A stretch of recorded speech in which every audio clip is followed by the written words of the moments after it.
जय हिंद मित्रांनो, बघा आपण आज IBPS पॅटर्ननुसार आदिवासी विभाग भरती 2024 साठी अद्ययावत सराव प्रश्नपत्रिका अभ्यासत आहोत। बघा आजची आपली जी प्रश्नपत्रिका आहे ती 3ऱ्या क्रमांकाची आहे। या अगोदर तुम्ही दोन पाहिले नसेल त्या दोन्हीची प्लेलिस्ट तुम्हाला याच्या डिस्क्रिप्शन बॉक्स मध्ये देऊन टाकतो, तिथे तुम्ही पाहू शकता। आता बघा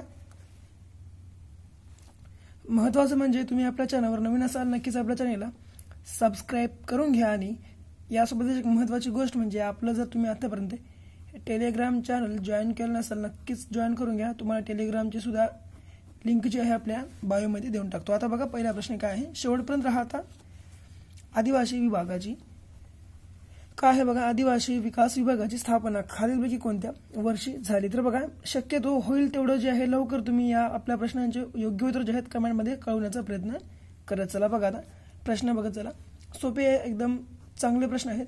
आदिवासी विकास विभागाची स्थापना खालीलपैकी कोणत्या वर्षी झाली।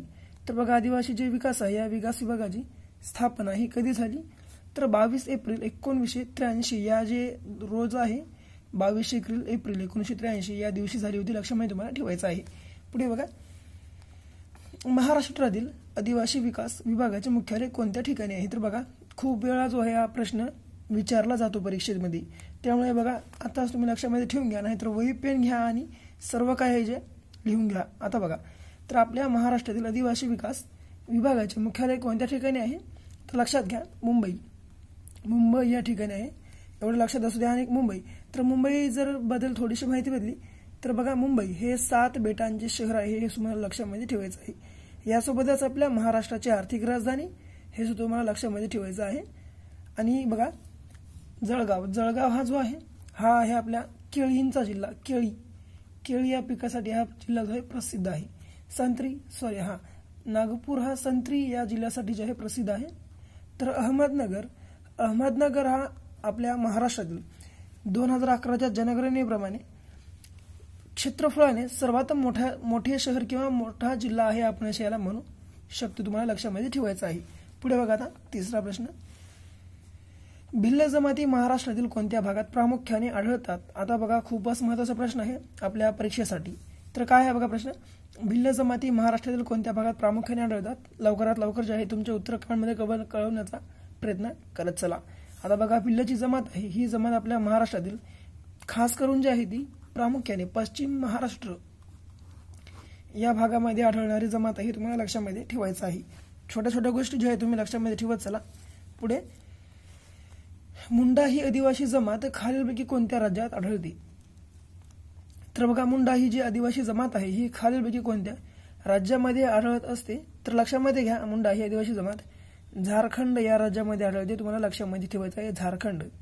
ओके पुढे बघा आता जागतिक होमिओपॅथी दिवस कोणत्या दिवशी साजरा केला जातो। तर बघा पाचवा प्रश्न काय आहे, जागतिक होमिओपॅथी। तर होमिओपॅथी हा जो दिवस आहे हा कोणत्या दिवशी साजरा केला जातो तर 10 एप्रिल या दिवशी साजरा केला जाणारा दिवस म्हणजे होमिओपॅथी दिवस हा आहे। 14 नोव्हेंबर हा जो आहे बाल दिवस, हा बाल दिवस म्हणून साजरा केला जातो, बाल दिवस। तर 7 एप्रिल हा दिवस आरोग्य दिवस म्हणून साजरा करतात। तर लोकसंख्या दिवस म्हणून 11 जुलै हा जो दिवस आहे साजरा केला जातो आपल्या भारतामध्ये, तुम्हाला लक्षामध्ये ठेवायचं आहे। पुढे ज्ञानपीठ पुरस्काराची सुरुवात कधी झाली। तर आता बघा ज्ञानपीठ जो पुरस्कार आहे ज्ञानपीठ आणि अर्जुन पुरस्कार तर बघा ज्ञानपीठ व अर्जुन या दोन्ही पुरस्काराची सुरुवात जी आहे एकाच वर्षामध्ये झाली, ती वर्ष आहे 1961 हे वर्ष 1961 या वर्षी। आता बघा 1901 जर 1901 विचारलं तर नोबेल पुरस्काराची जे सुरुवात आहे ती 1901 ला झालेली आहे। आणि नोबेल पारितोषिक मिळवणारे पहिले भारतीय कोण विचारलं तर रवींद्रनाथ टागोर, तुम्हाला लक्षामध्ये ठेवायचं काय आहे रवींद्रनाथ टागोर हे आपल्या भारतातील पहिले व्यक्ती आहेत नोबेल पुरस्कार मिळविणारे। पुढे 1954 मध्ये आपल्या भारतातील सर्वोच्च पुरस्कार म्हणजे भारतरत्न या पुरस्काराची जी आहे सुरुवात झाली होती 1954 मध्ये, तुम्हाला लक्षामध्ये ठेवायचं आहे। आता बघा पुढे 7वा प्रश्न, महाराष्ट्र धर्म हे मासिक कोणी सुरू केले। तर बघा महाराष्ट्र धर्म हे जे मासिक आहे कोणी सुरू केले तर तुम्हाला लक्षामध्ये ठेवायचं आहे महाराष्ट्र धर्म हे जे मासिक आहे हे विनोबा भावे यांनी सुरू केले होते, विनोबा भावे।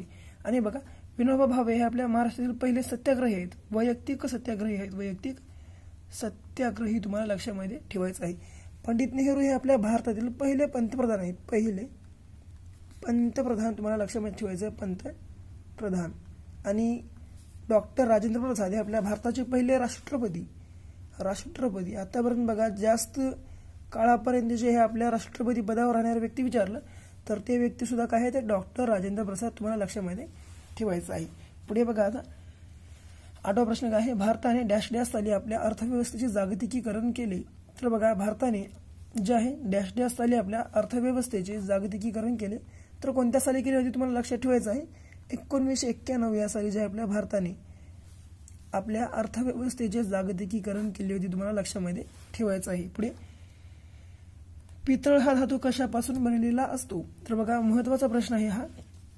तर पितळ हा जो धातू आहे, हा धातू तांबे प्लस जस्त या जे 2 धातूपासून आहे, या 2 धातूंपासून हा पितळ हा धातू जो आहे बनलेला असतो, तुम्हाला लक्षामध्ये ठेवायचा आहे. आता बघा शेवटचा प्रश्न जे आहे नेहमी तुमच्यासाठीच असते, त्यामुळे या शेवटच्या प्रश्नाचे योग्य उत्तर तुम्हाला सर्वांना कमेंट बॉक्समध्ये कळवायचे आहे नेहमीप्रमाणे. बघा प्रश्न काय आहे, जगप्रसिद्ध अजिंठा लेणी डॅश डॅश या नदीचे खनन केलेल्या दरी भागात वसली आहे. तर बघा या प्रश्नाचे योग्य उत्तर तुम्हाला सर्वांना आपल्याला कमेंटमध्ये सांगायचे. आणि हा व्हिडिओ आवडला आपल्या व्हिडिओला लाईक करा आणि हा व्हिडिओ तुमच्या मित्रमैत्रिणींना जरूर शेअर करून टाका. आतापर्यंत आपल्या चॅनलला सबस्क्राईब केलं नसेल नक्कीच करून घ्या. भेटू परत अशाच एका नवीन व्हिडिओसोबत. तोपर्यंत पाहत राहा आपला आवडतं यूट्यूब चॅनल. धन्यवाद.